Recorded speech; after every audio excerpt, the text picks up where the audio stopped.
എന്തുകൊണ്ടാണ് മുജാഹിദ് പ്രസ്ഥാനം ഏതൊരു ക്യാമ്പയിൻ നടത്തുമ്പോഴും ആ ക്യാമ്പയിന്റെ തലക്കെട്ടിൽ ലാ ഇലാഹ ഇല്ലല്ലാഹ് എന്ന തൗഹീദ് അതങ്ങനെ ഒളിഞ്ഞിരിക്കുന്നത് എന്തുകൊണ്ടാണ്? നിങ്ങൾക്ക് മനസ്സിലായോ? ഈ ലോകത്ത് ഏതൊരു മനുഷ്യനെ സംസ്കരിക്കാനും ഏതൊരു മനുഷ്യനെ മാറ്റാനും ഏതൊരു മനുഷ്യനെ തെറ്റുകളിൽ നിന്ന് തിരിച്ചു വിളിക്കാനും നമ്മൾ ആഗ്രഹിക്കുന്നുണ്ടോ? ആഗ്രഹിക്കുന്നുണ്ടെങ്കിൽ അതിനുള്ള ഏറ്റവും ഉത്തമമായ ഔഷധം എന്ന് പറയുന്നത് ലാ ഇലാഹ ഇല്ലല്ലാഹ്. അത് എന്റെ നിഗമനമല്ല, നമ്മൾ കണ്ടുപിടിച്ച സംഗതിയല്ല. ഹബീബായ മുഹമ്മദ് മുസ്തഫ സല്ലല്ലാഹു അലൈഹി വസല്ലമ അടക്കം ഈ ലോകത്ത് വന്ന 1,00,000-ലേറെയുള്ള പ്രവാചകന്മാരുണ്ടല്ലോ, ആ പ്രവാചകന്മാർ മുഴുവനും ഈ ലോകത്ത് വന്നത് തിന്മയിൽ മുങ്ങിപ്പോയ ഒരു ജനതയെ സംസ്കരിക്കാൻ വേണ്ടിയാണ്. ഇന്നിപ്പോ നമ്മൾ പറയാറില്ലേ, ലോകം പറ്റ നശിച്ചുപോയി, പറ്റ വൃത്തികെട്ടുപോയി, എല്ലാ തോന്നിയാസങ്ങളും ലോകത്തുണ്ട്. പൊന്നാര സഹോദര സഹോദരി, ഇന്നുള്ളതിനേക്കാൾ ഇന്ന് നിലവിലുള്ള വൃത്തികേടുണ്ടല്ലോ, ഇതൊക്കെ ഇന്നുള്ളതിനേക്കാൾ ഭീകരമായ രൂപത്തിൽ ലോകത്ത് പണ്ടുണ്ടായിട്ടുണ്ട്. ഇന്ന് പെങ്ങളാരെങ്കിലും നിങ്ങളെ കുട്ടിനെ, ഒരു പെൺകുട്ടി, ചെറിയ കുട്ടി പിറന്നേനി, ആ കുട്ടിനെ കൊന്നു നിൽക്കുക. നിങ്ങൾ ആ പെൺകുട്ടിയെ കൊന്ന വിവരം നാളെ പുറത്തറിഞ്ഞാല് നിമിഷങ്ങൾ കൊണ്ട് പോലീസ് വരും, നിങ്ങൾ ജയിലിലാകും, നാടാകെ അറിയും, നാട്ടുകാരൊക്കെ പ്രതിഷേധിക്കും. ഒരു പെൺകുട്ടിയെ കൊല്ലുക എന്നത് കടുത്ത കുറ്റമാണല്ലോ ഇന്ന് നമ്മൾ ജീവിക്കുന്ന കാലത്ത്. എന്നിട്ടും കൊലപാതകങ്ങൾ നടക്കുന്നുണ്ട്. പക്ഷേ മുഹമ്മദ് മുസ്തഫ സല്ലല്ലാഹു അലൈഹി വസല്ലമ പ്രബോധനം ചെയ്യുന്ന ജാഹിലിയ കാലത്ത് പെൺകുട്ടിയെ കൊല്ലുക എന്നത് ഫാഷനാണ്, സംസ്കാരമാണ്, അഭിമാനമാണ്, അതവരുടെ ജീവിതത്തിന്റെ ഭാഗമാണ്. ഖുർആൻ പറഞ്ഞില്ലേ, ആർക്കെങ്കിലും ഒരാൾക്ക് കുട്ടി പിറന്നിരിക്കുന്നു എന്ന വാർത്ത കേട്ടാൽ, ആ പിറന്ന കുട്ടി പെണ്ണാണെന്നറിഞ്ഞാൽ അയാളുടെ മുഖം കറുത്ത് അത് വല്ലാത്ത ഒരവസ്ഥയിലാകും. പിന്നെ ഒരു കുഴികുത്തി ആ കുട്ടിയെ ജീവനോടുകൂടി കുഴിച്ചു മൂടിയിട്ട് ആ കൈക്കോട്ട് തോളിൽ വെച്ച് അങ്ങാടിയിലേക്ക് ഇറങ്ങിയിട്ട് ആ മനുഷ്യൻ അഭിമാനത്തോടു കൂടി പറയും, എനിക്ക് പിറന്ന പെണ്ണിനെ ഞാൻ കുഴിച്ചു മൂടിയിരിക്കുന്നു. ആളുകൾ അയാളെ അഭിനന്ദിച്ച് അനുമോദിച്ച് അങ്ങനെ തന്നെയാണ് വേണ്ടത് എന്ന് ആശീർവദിച്ച് അയാളെ പറഞ്ഞയക്കുന്ന ഒരു കാലം ഈ ലോകത്തുണ്ടായിരുന്നു. നിങ്ങളൊക്കെ മക്കത്തും മദീനത്തൊക്കെ പോകുമ്പോഴേ ചരിത്രവുമായി ബന്ധപ്പെട്ട സ്ഥലങ്ങൾ കാണാൻ പോകലില്ലേ? മക്കയില് മസ്ജിദുൽ ഹറമിന്റെ മുമ്പില് ദാറു തൗഹീദ് എന്ന ആ ഹോട്ടൽ സമുച്ചയത്തിന്റെ ഭാഗത്തായിട്ട് ഒരു 2 ഏക്കറോളം ഒഴിഞ്ഞു കിടക്കുന്ന ഒരു മണ്ണുണ്ട്. മക്കയില് 1 ഇഞ്ച് മണ്ണിന് കോടിക്കണക്കിന് ഡോളറുകൾ വിലമതിക്കുന്ന നാടാ. ആ നാട്ടിലുണ്ട് ഒരു 2 ഏക്കറോളം മണ്ണിങ്ങനെ വെറുതെ ഒഴിഞ്ഞു കിടക്കുക. അതിന്റെ മേലെ ഒരു റോഡ് ഇങ്ങനെ പോകുന്നുണ്ട്. ആ റോട്ടിൽ നിന്ന് താഴേക്ക് നോക്കിയാല് കറുത്ത മണ്ണ്, ഒഴിഞ്ഞു കിടക്കുന്ന മണ്ണ്. അവിടെ ഒരു ബോർഡ് കാണാം. എന്താണ് ആ ബോർഡ് എന്നറിയോ? അതൊരു മഖ്ബറയാണ്. എന്താ മഖ്ബറ പറഞ്ഞാല്? ഒരു ഖബർസ്ഥാനാണ്. ആ ഖബർസ്ഥാൻ ഒരു പേരുണ്ട്. ആ ഖബർസ്ഥാനിന്റെ ചരിത്രം നിങ്ങൾ വായിച്ചാൽ നിങ്ങൾ കേൾക്കുന്ന ഒരു സംഗതിയുണ്ട്. തൊട്ടപ്പുറത്ത് കാണുന്ന ഇന്ന് ഇടിച്ചു നിരത്തി വലിയ കോംപ്ലക്സുകൾ പണിത ഒരു കുന്നിന്റെ മേഖല ഉണ്ടായിരുന്നു. ജബൽ ഉമർ എന്നാണ് ആ പ്രദേശം അറിയപ്പെടുക. ആ പ്രദേശത്ത് പാർത്തിരുന്ന ആളുകൾ അവരുടെ വീടുകളിൽ പിറക്കുന്ന പെൺകുട്ടികളെ ജീവനോടുകൂടി കുഴിച്ചു മൂടിയിരുന്ന ഇടമായിരുന്നു അത് എന്ന് എവിടെയൊക്കെയോ രേഖപ്പെടുത്തിയത് നമ്മൾ വായിച്ചിട്ടുണ്ട്. അവിടെ ഇങ്ങനെ വെറുതെ നിന്നാലേ നമ്മുടെ കാതിലൂടെ കടന്നു പോകുന്ന കാറ്റിൽ പോലും പെൺകുഞ്ഞുങ്ങളുടെ ഗദ്ഗതങ്ങളുണ്ടോ എന്ന് നമുക്ക് തോന്നിപ്പോകും. ചരിത്രം അത്രമേൽ നമ്മളുമായിട്ട് ചേർന്ന് നിൽക്കുന്ന ഒരിടമാണത്. എന്റെ പ്രിയപ്പെട്ടവരെ, ഞാൻ പറഞ്ഞത് അങ്ങനെ പെൺകുട്ടികളെ കുഴിച്ചു മൂടുക എന്നത് ഒരു തെറ്റല്ല എന്ന് മാത്രമല്ല, അതൊരു അഭിമാനമായി കണ്ടിരുന്ന ഒരു കാലം ലോകത്തുണ്ടായിരുന്നു. സ്വർഗരതി എന്നൊക്കെ പറഞ്ഞാല് നമ്മളെ സംബന്ധിച്ച് വെറുപ്പനെയാണ് സംഗതി. അവിടെ ഇവിടെ ഒക്കെ ഉണ്ടെങ്കിലും ആരൊക്കെ ന്യായീകരിക്കുന്നുണ്ടെങ്കിലും ഒരു വൃത്തികെട്ട പരിപാടി എല്ലാവർക്കും അറിയാം. എന്നാൽ സ്വർഗരതി ഒരു നാടിന്റെ സംസ്കാരമായി അംഗീകരിച്ച ഒരു കാലമില്ലായിരുന്നു ഈ ലോകത്ത്. ലൂത്ത് നബി വന്ന സമൂഹം, ലൂത്ത് നബിയുടെ വീട്ടിലേക്ക് അല്ലാഹു സുബ്ഹാനഹു വ തആല ആ ജനതയെ നശിപ്പിക്കാൻ വേണ്ടി മലക്കുകളെ പറഞ്ഞയച്ചു. ആ മലക്കുകള് ലൂത്ത് നബിയുടെ വീട്ടിലേക്ക് വന്നത് നല്ല സുമുഖന്മാരായ, നല്ല സുന്ദര കുട്ടപ്പന്മാരായ, നല്ല ചോക്ലേറ്റ് രൂപത്തിലാ അവര് ആ വീട്ടിക്ക് വന്നത്. അതും അള്ളാന്റെ ഒരു പരീക്ഷണ. ലൂത്ത് നബിക്ക് ആകെ പേടിയായി, പഠിച്ചോനെ ഇത്ര ചൊറുക്കുള്ള ചെറുപ്പക്കാര് എന്റെ വീട്ടിൽ വന്നാല്, ഈ നാട്ടിലെ മനുഷ്യന്മാരാവട്ടെ വല്ലാത്ത മനുഷ്യന്മാരാ, ഈ ഭംഗിയുള്ള ചെറുപ്പക്കാരെ കണ്ടാല് ഒരു പിടിച്ചു വലിച്ചു കൊണ്ട്. നമ്മളൊക്കെ ചില രാത്രിയിലൊക്കെ ബസ് സ്റ്റാൻഡിലൊക്കെ യാത്ര ചെയ്യുമ്പോ നമ്മുടെ കൂടെ നമ്മുടെ പെൺമക്കളോ നമ്മുടെ സ്ത്രീകളോ ഒക്കെ കൂടെ ഉണ്ടെങ്കിൽ നമുക്ക് ഉള്ളിൽ പേടി തോന്നാറില്ലേ? പടച്ചോനെ ഒരു ജാതി വൃത്തിയട്ട മനുഷ്യന്മാരുള്ള സ്ഥല, ഞാൻ ഇവരെയും കൊണ്ട് എന്താ ചെയ്യാ എന്ന് ബേജാറാവാറില്ലേ? ലൂത്ത് നബി ബേജാറായി. ആരും അറിയണ്ട, നിങ്ങൾ ഈ വീട്ടിലുള്ള വിവരം ആരും അറിയണ്ടട്ടോ. അദ്ദേഹം പേടിച്ച്. പക്ഷേ അദ്ദേഹത്തിന്റെ ഭാര്യ ചതിച്ച്. ഭാര്യ അടുക്കളവാതിലൂടെ പുറത്തേക്ക് ഓടിയിട്ട് നാട്ടുകാരോട് പോയി പറഞ്ഞ്, നിങ്ങളിങ്ങനെ പൊട്ടന്മാരെ നിന്നോളി, ഞങ്ങളെ വീട്ടില് ആരാ വന്ന് നോക്കാനി, എന്തോ ഒരു ചൊറുക്കുള്ള മനുഷ്യന്മാരെ വന്ന്, അങ്ങനത്തെ മനുഷ്യന്മാരെ നിങ്ങൾ ഇതുവരെ കണ്ടിട്ടുണ്ടാവൂല. ഭാര്യ വാർത്ത പ്രചരിപ്പിച്ച് ആളുകള് ലൂത്ത് നബിയുടെ വീട്ടിലേക്ക് തന്നെ പാഞ്ഞു വരല്ലേ, ചായ കുടിക്കാൻ വരില്ല, ഓലെ കാണാൻ വരില്ല. അവർക്ക് ഇവരെ കിട്ടണം. എന്തിനാണ്? വീട്ടിൽ കൊണ്ടുപോയിട്ട് ചോറ് കൊടുക്കാനല്ല, അവരുടെ വൃത്തികെട്ട ലൈംഗിക പ്രവൃത്തിക്ക് അവർക്ക് ഈ ചെറുപ്പക്കാരെ കിട്ടണം. ഒരു മടിയില്ല, ഒരു അറപ്പില്ല, ഒന്നുമില്ല. അവർ ഒന്നായിട്ട് കയറി വന്ന് ലൂത്തെ ഇങ്ങോട്ട് പറഞ്ഞേക്ക്. ലൂത്ത് നബി വാതിൽ കൊട്ടിയടച്ച് ഇങ്ങോട്ട് വരരുത്. ആളുകൾ തിരമാല പോലെ വന്ന് ലൂത്ത് നബിയുടെ വീടിന്റെ മുമ്പിൽ ആർത്തലച്ച് പച്ചക്ക് പരസ്യത്തില് ലൂത്തെ അവരങ്ങോട്ട് കൊണ്ട, ഞങ്ങൾക്ക് അവരെ വേണം, ഞങ്ങൾ അവരെ ഉപയോഗിക്കട്ടെ. ഒരു നാട് മുഴുവനും, ഏതെങ്കിലും ഒന്നോ രണ്ടോ ആൾക്കാരല്ല, ഒരു നാട്. ലൂത്ത് നബി പറഞ്ഞു, പൊന്നാര കൂട്ടരെ എന്നെ അപമാനിക്കരുത്, ഇതിന്റെ വിരുന്നുകാരാണ്. അദ്ദേഹത്തിന് അറിയില്ലട്ടോ എന്റെ വീട്ടിൽ വന്ന് മലക്കുകളെന്നില്ല അദ്ദേഹത്തിന് അറിയില്ല. അതുകൊണ്ട് അദ്ദേഹം പേടിച്ചത്. അദ്ദേഹം പറഞ്ഞു, എന്റെ അതിഥികളെ മുമ്പിൽ നിങ്ങൾ ഇന്നെ അനാദരിക്കരുത്, അവരെന്റെ അതിഥികളാണ്. റസൂലുള്ള മരിക്കുന്നതിന്റെ തൊട്ട് മുമ്പ് തന്റെ വീട്ടില് പട്ടിണിയായപ്പോ തന്റെ പടയങ്കി ഒരു ജൂതന് പണയം വെച്ചിട്ട് അതുകൊണ്ട് കിട്ടിയ ഏതാനും ഇടങ്ങഴി ഗോതമ്പ് കൊണ്ടാണ് പ്രവാചകന്റെ വീട്ടിൽ തീ പുകഞ്ഞത്. നിങ്ങൾ എപ്പോഴെങ്കിലും ആലോചിച്ചിട്ടുണ്ടോ? മുസ്ലിങ്ങളെ കൂട്ടത്തിൽ വലിയ വലിയ പൈസക്കാരില്ലെന്നോ? അബ്ദുറഹ്മാൻ ബിൻ ഔഫ് ഉണ്ട്, ഉസ്മാൻ ബിൻ അഫ്ഫാൻ ഉണ്ട്. മുസ്ലിങ്ങളെ കൂട്ടത്തിൽ വലിയ പൈസക്കാരുണ്ട്. അവരോട് റസൂൽ ഒന്ന് പറഞ്ഞാ മതി, നോക്കി എന്റെ വീട്ടില് കഞ്ഞി വെക്കാൻ അരില്ലട്ടോ എന്ന് പറഞ്ഞാ മതി, പ്രവാചകന്റെ വീട് അവര് ഗോതമ്പ് കൊണ്ട് നിറക്കൂലേ? എന്നിട്ട് എന്റെ റസൂല് തന്റെ പടയങ്കി ഒരു ജൂതന് കൊണ്ടേ കൊടുത്ത്. ഇസ്ലാമിന്റെ 1-ാം നമ്പർ ശത്രുവായ ജൂതൻ എന്താ കൊടുത്ത്? ഒന്നുമല്ല, 2 കാര്യം. ഒന്ന്, തന്റെ വീട്ടിലെ പ്രാരാബ്ദം ആരും അറിയാൻ പാടില്ല. നിങ്ങൾക്കറിയോ, റസൂലുള്ളാന്റെ വീട്ടില് കഞ്ഞി വെക്കാൻ ഗതിയില്ലാന്നും പടയങ്കി പണയം വെച്ചിട്ട് കിട്ടിയ ഗോതമ്പ് കൊണ്ടാണ് റസൂലുള്ളാന്റെ വീട്ടില് അന്ത്യദിവസങ്ങളിൽ പ്രവാചകന്റെ അടുക്കളകൾ പുലർന്നതെന്നും മുസ്ലിം ലോകം അറിഞ്ഞത് എന്നാണെന്നറിയുന്നത്. അള്ളാന്റെ റസൂലും മരിച്ചതിന് ശേഷം പ്രവാചകന്റെ ഭാര്യമാര് പറഞ്ഞത്, റസൂലുള്ളാന്റെ അവസാന കാലം എങ്ങനെ ഇനി സ്വന്തം വീട്ടിലെ പ്രാരാബ്ദങ്ങളും സ്വന്തം ജീവിതത്തിന്റെ കഷ്ടപ്പാടുകളും മറ്റൊരാളെ അറിയിക്കാതെ അള്ളാഹുവിന്റെ ഹബീബ് ജീവിച്ചു. രണ്ടാമത്തെ കാരണം എന്താ? നിങ്ങള് മുസ്ലിങ്ങളോട് പറഞ്ഞാൽ അവർ കൊടുക്കും, അരി കൊടുക്കും, ഗോതമ്പ് കൊടുക്കും. പക്ഷേ പ്രവാചകന് ഔദാര്യങ്ങൾ വേണ്ട. ഒരു ജൂതന് കൊടുത്താലേ കണക്കിനുള്ളതേ കിട്ടൂ. 10 തെരഞ്ഞെടുത്ത് 9 തരൂ. അതാ റസൂലിന് ഇഷ്ടം. ഒരാളുടെ ഔദാര്യം പറ്റാതെ ഒറ്റക്ക് ജീവിക്കാനായാൽ അതാണ് പ്രവാചകൻ ഇഷ്ടം. അതുകൊണ്ടാണ് ആ പടയങ്കി ഒരു ജൂതന് പ്രവാചകൻ പടയങ്കി പണയമായി കൊടുത്തത് എന്ന് ചരിത്രം വിശദീകരിക്കുന്നവർ സംസാരിക്കുന്നുണ്ട്. പോട്ടെ, നമ്മുടെ വിഷയം അതല്ല. അള്ളാഹുവിന്റെ റസൂല് അള്ളാഹുവിനെ ഏറ്റവുമേറെ സൂക്ഷിച്ച് ജീവിച്ചിട്ട് പ്രവാചകന്റെ ജീവിതത്തിൽ പട്ടിണി ഉണ്ടായി, പ്രാരാബ്ദമുണ്ടായി, കഷ്ടപ്പാടുണ്ടായി. അള്ളാഹുവിന്റെ ഹബീബ് മരിക്കുന്നതിന്റെ മണിക്കൂറുകൾക്ക് മുമ്പേ പ്രവാചകൻ കിടക്കുന്നത് പ്രിയപ്പെട്ട പത്നി ആയിഷാ ബീവിയുടെ വീട്ടിലാ. ആയിഷാ ബീവിയുടെ വീട്ടിൽ നിന്ന് ഒരു ചെറിയ പാത്രമെടുത്ത് ആയിഷാ ബീവി അയൽപ്പക്കത്തെ വീട്ടിലേക്ക് പോകുന്ന ഒരു ചിത്രമുണ്ട് ചരിത്രത്തിന്റെ ഇരുണ്ട രാത്രികളിൽ. എന്തിനാ പോണെന്നറിയോ? പ്രവാചകൻ രോഗിയായി കിടന്നപ്പോ റസൂലുള്ളാന്റെ ശരീരത്തിന്റെ ഭാഗത്ത് വെളിച്ചം കിട്ടാൻ വേണ്ടി കത്തിച്ചു വെച്ച ഒരു എണ്ണ വിളക്കുണ്ടായിരുന്നു. ആ എണ്ണ വിളക്കിലെ എണ്ണ തീർന്ന് ആ വിളക്ക് കെട്ടുപോയി.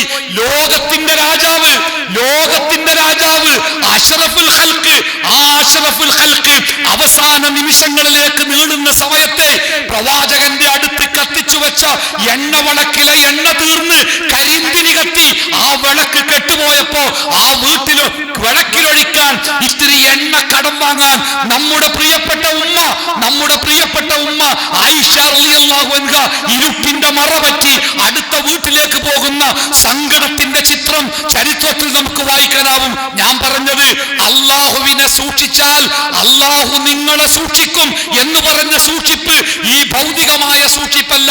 നേരെ മറിച്ച് ജീവിതത്തിൽ തെറ്റുപറ്റാതെ, വേണ്ടാത്തരങ്ങളിലേക്ക് പോകാതെ, വൃത്തികേടുകളിലേക്ക് പോകാതെ, തോന്നിവാസങ്ങളിലേക്ക് പോകാതെ, ഹറാമുകളിലേക്ക് പോകാതെ, ഹലാലിന്റെ വഴിയിലൂടെ പോകാൻ ഒരു ചോദനയായി, ഒരു പ്രചോദനമായി, ഒരു തോന്നലായി, തിന്മക്കെതിരെ ഒരു പ്രതിരോധമായി അള്ളാഹുവിന്റെ സൂക്ഷിപ്പ്, അള്ളാഹുവിന്റെ ബോധം നമ്മുടെ കൂടെ ഉണ്ടാകും എന്നാണ് ആ പറഞ്ഞതിന്റെ അർത്ഥം. അതുകൊണ്ട് പ്രിയപ്പെട്ടവരെ, എന്റെ പ്രിയപ്പെട്ട സുഹൃത്ത് അബ്ദുസ്സലാം പാലപ്പറ്റ അദ്ദേഹത്തിന്റെ സംസാരത്തിൽ നമ്മുടെ മക്കളുടെ ഇന്നത്തെ ക്യാമ്പസുകളുടെ അവസ്ഥയെക്കുറിച്ചും അവരുടെ ചുറ്റുപാടുകളെ കുറിച്ചും അദ്ദേഹം സൂചിപ്പിച്ചത് ഞാൻ കേട്ടു. ഞാൻ അങ്ങോട്ടല്ല പോകുന്നത്. നമ്മുടെ മക്കളെ നിയന്ത്രിക്കാനോ മക്കളോട് കാര്യം പറയാനോ സാധിക്കാത്ത ഒരു കാലത്താണ് നമ്മൾ ജീവിക്കുന്നത്. ഇപ്പൊ നമ്മൾ പടുത്തി ചുങ്കത്ര നജാത്തിന്റെ സ്കൂളിലേക്കുള്ള കുട്ടികളുടെ അഡ്മിഷന്റെ ഇന്റർവ്യൂ ആയിരുന്നു കഴിഞ്ഞ 1-2 ദിവസങ്ങളിൽ. 50 കുട്ടികൾ വേണ്ടിടത്ത് 100-ലേറെ കുട്ടികൾ ഇന്റർവ്യൂവിന് വന്നപ്പോ എല്ലാ രക്ഷിതാക്കൾക്കും പറയാനുള്ള എന്താ അറിയോ? പൈസ ഉണ്ട്, വീടുണ്ട്, സ്കൂൾ തൊട്ടടുത്തുണ്ട്, എത്ര പണം ചെലവാക്കാനും ഞാൻ റെഡിയാണ്. പക്ഷെ പ്രശ്നം എന്താ അറിയോ? പറഞ്ഞാ കേൾക്കൂല, ഞാൻ പറഞ്ഞാ കേൾക്കൂല, അവന്റെ ഉമ്മ പറഞ്ഞാ കേൾക്കൂല, ആര് പറഞ്ഞാലും കേൾക്കൂല. അതുകൊണ്ട് പേടിയാണ്. എന്തെങ്കിലും ചെയ്ത് നിങ്ങൾ ഇവിടെ നിർത്താൻ പറ്റുമോ എന്ന് ചോദിക്കുന്ന സ്വന്തം മക്കളുടെ മുമ്പിൽ തോറ്റുപോയ മാതാപിതാക്കളെ, നമ്മുടെ മുമ്പിൽ ഉണ്ടായിരിക്കേണ്ട പ്രവാചകന്റെ മാതൃക എന്താ? നിങ്ങൾ നമ്മുടെ മക്കളെ തിന്മയുടെ കയത്തിലേക്ക് വീണു പോകാതെ അവരെ നമ്മൾ രക്ഷപ്പെടുത്തണമെങ്കിൽ അവരുടെ മനസ്സിന്റെ ഉള്ളിലേക്ക് അള്ളാഹുവിനെ കുറിച്ചുള്ള ബോധം നമ്മൾ ഉണ്ടാക്കി കൊടുക്കണം.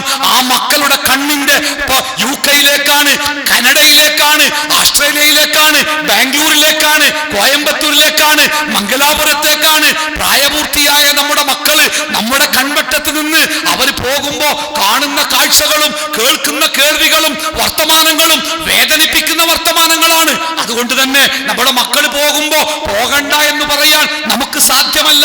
നമ്മൾ പറഞ്ഞാൽ അവർ കേൾക്കൂല, അവർ പോകും. അതുകൊണ്ട് ആ പോകുന്ന സമയത്ത് മക്കളെ ചേർത്ത് പിടിച്ച് ആ കണ്ണിന്റെ ആഴങ്ങളിലേക്ക് നോക്കിയിട്ട് ആ മക്കളോട് നമ്മൾ പറയണം, മക്കളെ അള്ളാഹനെ മറക്കരുത് കേട്ടോ, ഉമ്മാനെ മറക്കരുത് കേട്ടോ. നമ്മൾ പറയും, മക്കളെ ഉമ്മാനെ ഇടക്കിടക്ക് വിളിക്കണം കേട്ടോ. അപ്പൊ പറയും, ഇടക്കിടക്ക് വിളിക്കണം കേട്ടോ.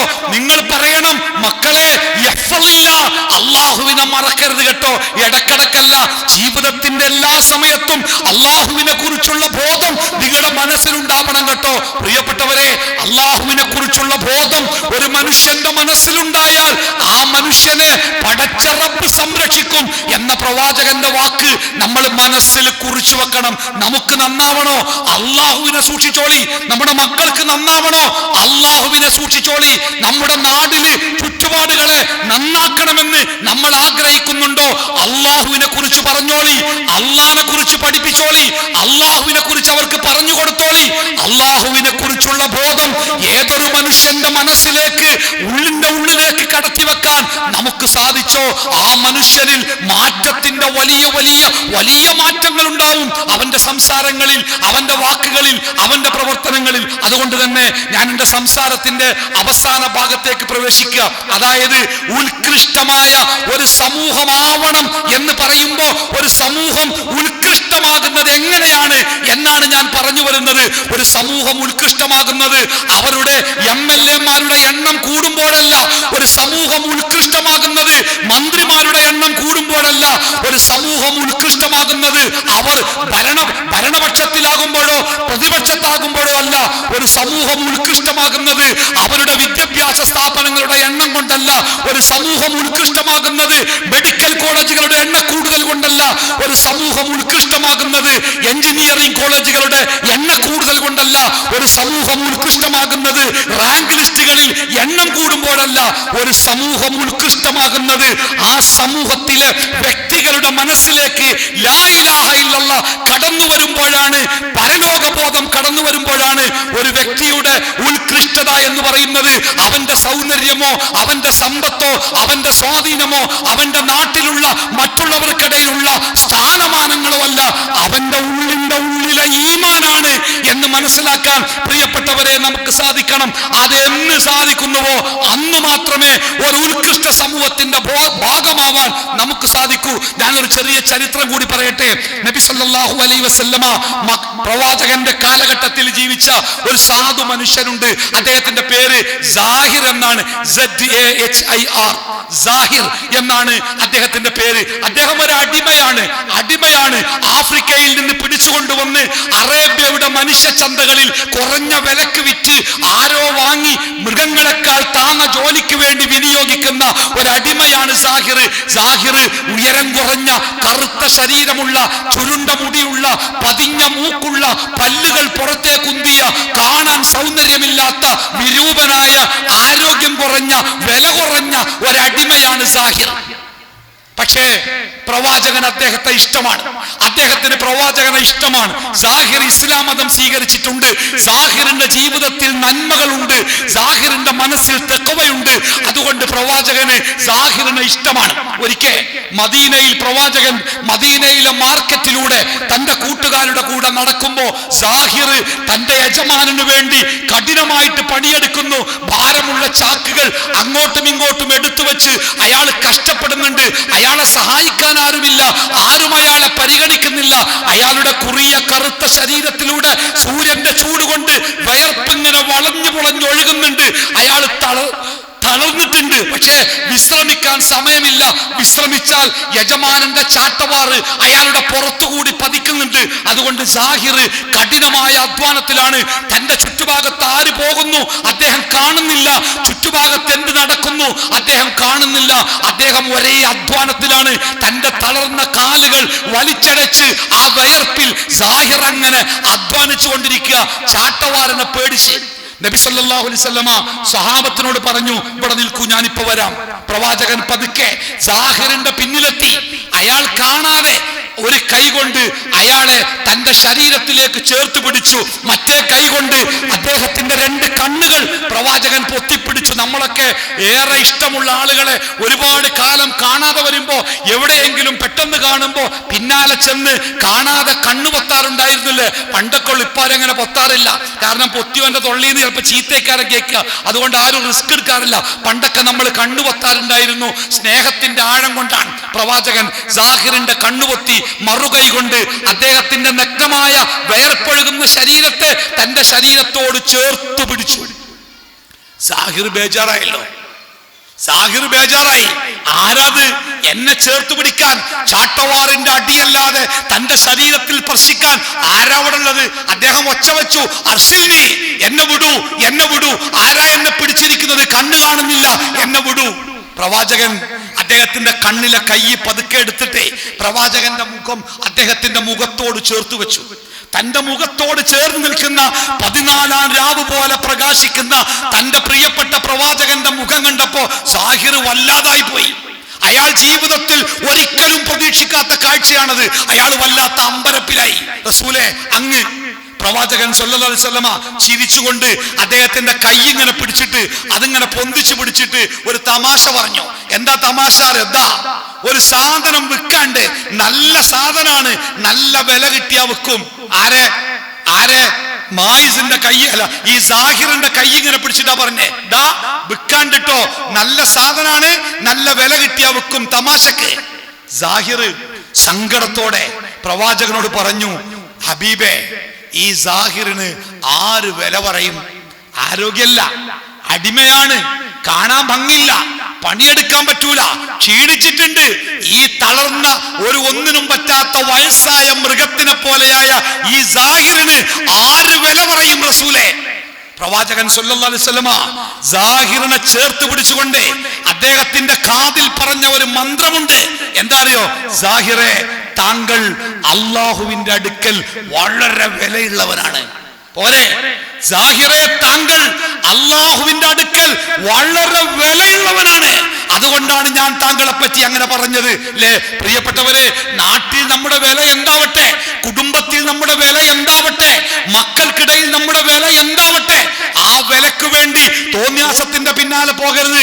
മക്കൾക്ക് മുമ്പിൽ വിലയുണ്ടാകുവാൻ വേണ്ടി 1.5 ലക്ഷത്തിന്റെ മൊബൈൽ ഫോണുമായി 10ാം ക്ലാസ്സുകാരന്റെ മുമ്പിലേക്ക് വന്ന് അവനെ സന്തോഷിപ്പിക്കാൻ ശ്രമിക്കുമ്പോ നമ്മൾ മനസ്സിലാക്കണം, അതിനേക്കാൾ നല്ലത് ഒരു AK-47 ആ കുട്ടിയുടെ കയ്യിലേക്ക് വാങ്ങിക്കൊടുക്കലാണ്.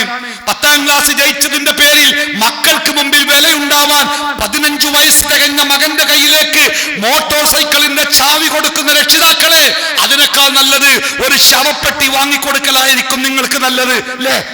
മക്കളുടെ മുമ്പിൽ വിലയുണ്ടാകുവാൻ വേണ്ടി അവരാവശ്യപ്പെടും പോലെ ടൂറ് പോകാൻ, വിനോദയാത്രകൾക്ക്, ആരുടെയെങ്കിലും കൂടെ 10-15 ദിവസം ആഘോഷിക്കാൻ മക്കളെ പറഞ്ഞയക്കുമോ, പ്രിയപ്പെട്ട രക്ഷിതാക്കളെ, ആ മക്കളെ നിങ്ങൾ നശിപ്പിക്കുകയാണ് എന്ന ഓർമ്മയെങ്കിലും മനസ്സിലുണ്ടാവണം. നമുക്കുണ്ടാവേണ്ട വില അള്ളാഹുവിന്റെ മുമ്പിലാ. നമുക്ക് വിലയുണ്ടാവേണ്ടതേ അള്ളാഹുവിന്റെ മുമ്പിലാ. അള്ളാഹുവിന്റെ മുമ്പിൽ വിലയുണ്ടാവാൻ എന്താ മാർഗം? അള്ളാഹു തആല ഖുർആനിൽ പറഞ്ഞില്ലേ, എന്താ പറഞ്ഞേ? ഇന്ന അക്രമക്കും ഇൻദല്ലാഹി അത്ഖാക്കും. അള്ളാഹുവിന്റെ അടുക്കൽ ഒരു മനുഷ്യന് വിലയുണ്ടാകുന്നതേ ഓന്റെ തഖ്വന്റെ അടിസ്ഥാനത്തിലാ.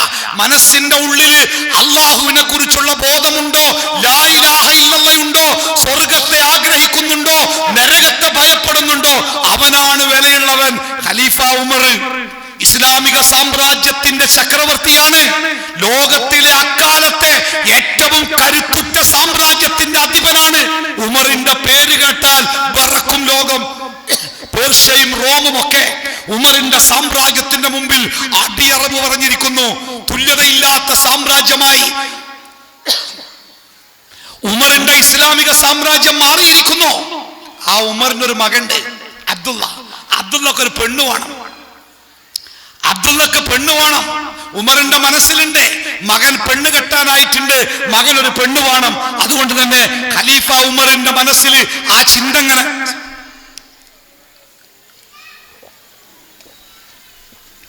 ഖലീഫ ഉമറിന്റെ മനസ്സിലെ ആ ചിന്ത ഇങ്ങനെ ഉണ്ട്. നമുക്കൊക്കെ ഉണ്ടാവില്ലേ? നമ്മളൊക്കെ 2-3 കാര്യം, ഒരു പെരണ്ടാക്കാൻ തീരുമാനിച്ചാല് ബസ് പോകുമ്പോഴൊക്കെ എല്ലാ പെരമക്കും നോക്കും. ആ പെരെങ്ങനുണ്ട്, ഈ പെരെങ്ങനുണ്ട്, ആ പെരെങ്ങനുണ്ട്, ഫുള്ള് പെരേക്കാരം. അതേപോലെ മക്കൾക്ക് പെണ്ണാലോചിക്കാനായാല് ഒരു പെണ്ണിനെയും വെറുതെ വിടൂല. പോണ പെണ്ണുങ്ങളൊക്കെ നോക്കും, പറ്റുമോ പറ്റൂല, അത് വേറാരെങ്കിലും പെണ്ണുങ്ങളാണോ, അതൊന്നും പ്രശ്നമല്ല, നിരത്തി നോക്കും. അത് ഉമർ റളിയല്ലാഹുവിന്റെ മനസ്സിലുണ്ട്, മകന് പെണ്ണ് വേണം.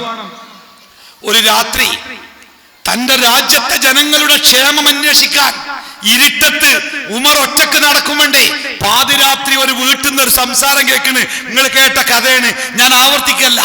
എന്തേ ഒരു ശബ്ദം, ഡീ മോളെ, എന്തേ ഇന്ന് പാല് കുറവല്ലേ, അതുകൊണ്ട് കുറച്ച് വെള്ളം കൂട്ടിക്കടാ, എന്നാല് രാവിലെ കുറെ പാല് കൊടുക്ക, കുറെ പൈസ കിട്ടും, നമുക്ക് പട്ടിണിയല്ലേ, അതുകൊണ്ട് ഇത്തിരി വെള്ളം ചേർക്ക്, നമുക്ക് ജീവിക്കണ്ടേ. അപ്പൊ അപ്പുറത്തുനിന്ന് ഉമ്മ പാലില് വെള്ളം ചേർക്കൽ തെറ്റാണെന്ന് ഖലീഫ ഉമർ പറഞ്ഞ നിങ്ങൾ കേട്ടിട്ടില്ലമ്മ. അതിൽ ഉമ്മാന്റെ മറുപടി, നീ പൊട്ടത്തിയെ, ഈ പാതിരാത്രി ഉമർ എങ്ങനെയാ അറിയാ? ഉമർ വരുമോ, ഉമർ കാണോ? ഉമർ കാണൂലല്ലോ. ഈ പാതിരാത്രി ആരാ കാണുക? മോളെ മറുപടി, ഉമ്മ ആരും കണ്ടില്ലെങ്കിലും പടച്ചോൻ കാണൂലമ്മ, ആരും കണ്ടില്ലെങ്കിലും പടച്ചോൻ കാണൂലെന്ന്. ഖലീഫ ഉമറെ ആ വീടിന്റെ ചുമരുമ്മേ കല്ലുകൊണ്ടൊരു അടയാളം വരച്ചു. എന്നിട്ട് പോന്നു. രാവിലെ തന്റെ കൊട്ടാരത്തിലെ ജീവനക്കാരോട് പറഞ്ഞേ, ഈ റോഡ് കൂടെ ഇങ്ങനെ പോയിട്ടേ ഒരു ചുമരുമ്മേ ഞാൻ അടയാളമിട്ട ഒരു വീടുണ്ട്, ആ വീട്ടിലൊന്ന് കയറിയിട്ട് അന്വേഷിച്ചിട്ട് ആ വീട്ടുകാരെ പറ്റി റിപ്പോർട്ടോടെ കൊണ്ടുവരണം. ഉദ്യോഗസ്ഥന്മാർ റിപ്പോർട്ടായിട്ട് വന്നു. ബാപ്പല്ല, ഒരു സ്ത്രീയും മകളും ഒറ്റക്കാണ്, പാവാണ്, അവര് ആടുകളെ മേച്ചിട്ട് അതിന്റെ പാല് കറന്ന് വിറ്റിട്ട് അതുകൊണ്ട് ജീവിക്കാണ്, ദാരിദ്ര്യമാണ്, കഷ്ടപ്പാടാണ്, എല്ലാം ഉദ്യോഗസ്ഥന്മാര് എല്ലാ റിപ്പോർട്ടും ശരിക്ക് പറഞ്ഞു കൊടുത്തു. ഖലീഫ ഉമർ തന്റെ മകൻ അബ്ദുള്ളയെ വിളിച്ചിട്ട് പറഞ്ഞേ, മോനെ പെണ്ണ് വേണ്ടേ, കല്യാണം കഴിക്കണ്ടേ? വേണം, എന്നാ ചെല്ല്, ആ വീട്ടിലൊരു പെണ്ണുണ്ട്, ആ പെണ്ണിനെ പറ്റിയാൽ നിനക്കവളെ കല്യാണം കഴിക്കാം. തന്റെ കൊട്ടാരത്തിലേക്ക് തന്റെ പ്രിയപ്പെട്ട മകന്റെ രാജകുമാരിയായി കൊട്ടാരത്തിലേക്ക് വരാൻ ഉള്ള പെണ്ണിന് ഖലീഫ ഉമർ നിശ്ചയിച്ച മാനദണ്ഡം എന്താ അറിയുന്നത്? പാതിരാത്രിയിലും പടച്ചോനെ പേടിക്കുന്ന ഒരു പെണ്ണാവണം. എന്താ കാരണം എന്നറിയോ? ആ പാതിരാത്രിയിലും പടച്ചോനെ പേടിക്കുന്ന ഒരു പെണ്ണിന്റെ കയ്യിലേക്ക് എന്റെ മകന്റെ കൈ ഏൽപ്പിച്ചു കൊടുത്താൽ നരകത്തിന്റെ തീജ്വാലയിലേക്ക് എന്റെ മകനെ അവൾ പറഞ്ഞയക്കൂല എന്ന വിശ്വാസമാണ്. പ്രിയപ്പെട്ടവരെ, ഞാൻ അവസാനിപ്പിക്കട്ടെ. എന്റെ വിഷയത്തിൽ നിങ്ങൾക്ക് കാര്യം മനസ്സിലുണ്ടാവും. ഈ ക്യാമ്പയിൻ എന്തിനാണ്, കേരള നദുവത്തുൽ മുജാഹിദീൻ എന്തിനാണ് ഇപ്പോ ഇങ്ങനെ ഒരു ക്യാമ്പയിൻ പ്രഖ്യാപിച്ചത് എന്ന് നിങ്ങൾ ആലോചിച്ചോ? മറ്റൊരു കാരണം കൊണ്ടല്ല. ഇന്ന് നമ്മൾ അനുഭവിക്കുന്ന പ്രശ്നങ്ങൾ ഒട്ടനവധിയാണ്. അസ്തിത്വം ചോദ്യം ചെയ്യപ്പെടുന്നുണ്ട്, പൗരത്വം ചോദ്യം ചെയ്യപ്പെടുന്നുണ്ട്, എല്ലാ തലങ്ങളിലും കനത്ത വെല്ലുവിളികളുണ്ട്. ആരാണ് ആശ്രയമെന്ന് പലപ്പോഴും നമ്മൾ ചോദിക്കുന്നുണ്ട്. അഭയം നമ്മൾ പലയിടത്തും നമ്മൾ അഭയം തേടുന്നുണ്ട്. ഇന്ന ആളുകൾ ഭരിച്ചാൽ നമ്മൾ രക്ഷപ്പെടും, ഇന്ന ആളുകളൊക്കെ ജയിച്ചാൽ നമ്മൾ രക്ഷപ്പെടും, എന്തൊക്കെയുള്ള തെറ്റായ ചില ചിന്തകൾ നമ്മുടെ മനസ്സിലുണ്ട്. പ്രിയപ്പെട്ടവരെ, മനസ്സിലാക്കി വെച്ചോളി, ഈ ലോകത്ത് ഒരു മുസൽമാന് രക്ഷപ്പെടണോ, പടച്ച റബ്ബിന്റെ സഹായം ഉണ്ടാവണം. പടച്ച റബ്ബിന്റെ സഹായം ഉണ്ടാവണം. അല്ലാതെ ഒരാളുടെ സഹായം കൊണ്ടും ആത്യന്തികമായ രക്ഷ ഒരാളും ആഗ്രഹിക്കണ്ട. ആ പടച്ച റബ്ബിന്റെ സഹായമാവട്ടെ.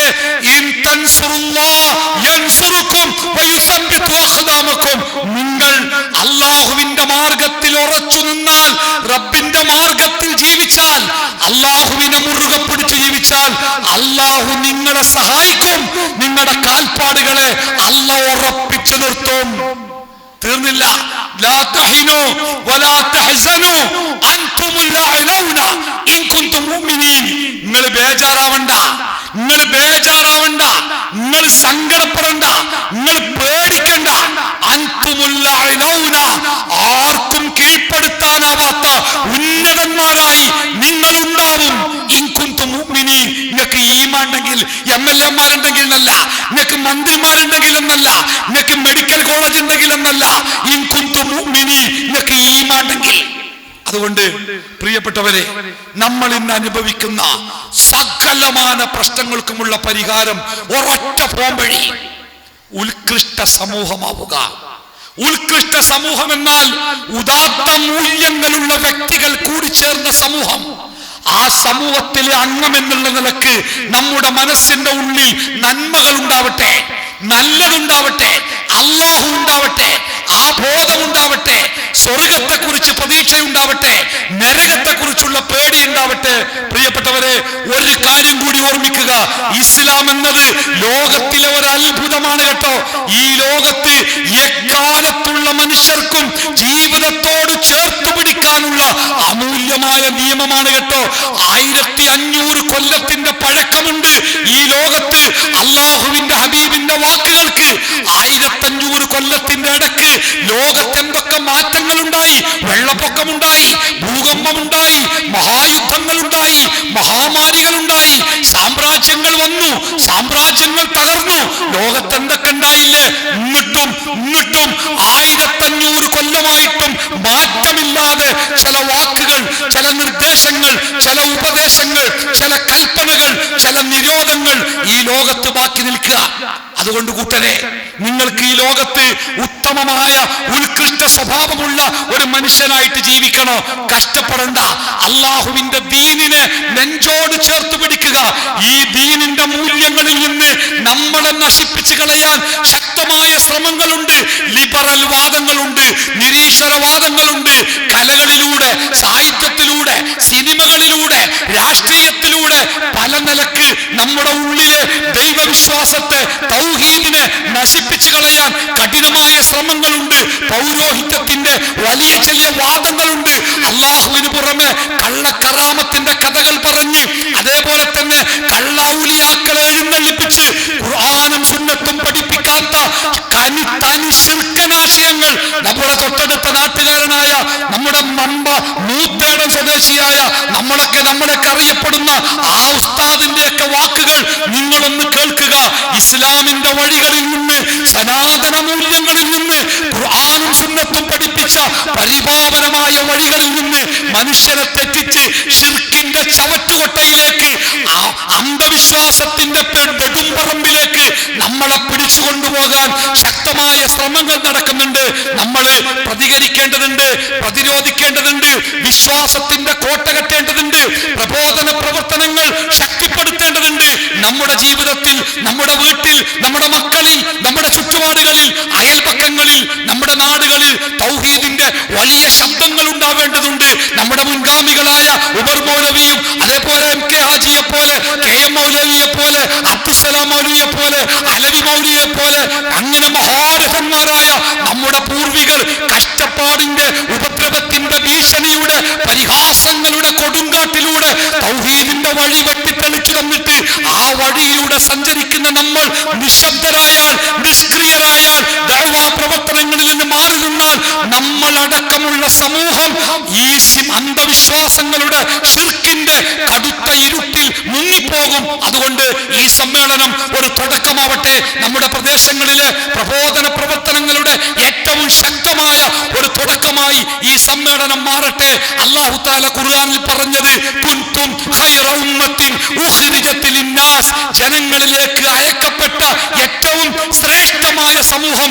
ആ സമൂഹത്തിന്റെ അടയാളമായിട്ട് അല്ലാഹു പറഞ്ഞത് തഅ്മുറൂന ബിൽ മഅറൂഫി വതൻഹൗന അനിൽ മുൻകർ, നിങ്ങൾ ഇസ്ലാമിന്റെ മൂല്യങ്ങൾ ജനങ്ങൾക്ക് പറഞ്ഞു കൊടുക്കണം, നല്ല കാര്യങ്ങൾ കൽപ്പിക്കണം, ചീത്തയായ കാര്യങ്ങൾ അരുതെന്ന് പറയണം.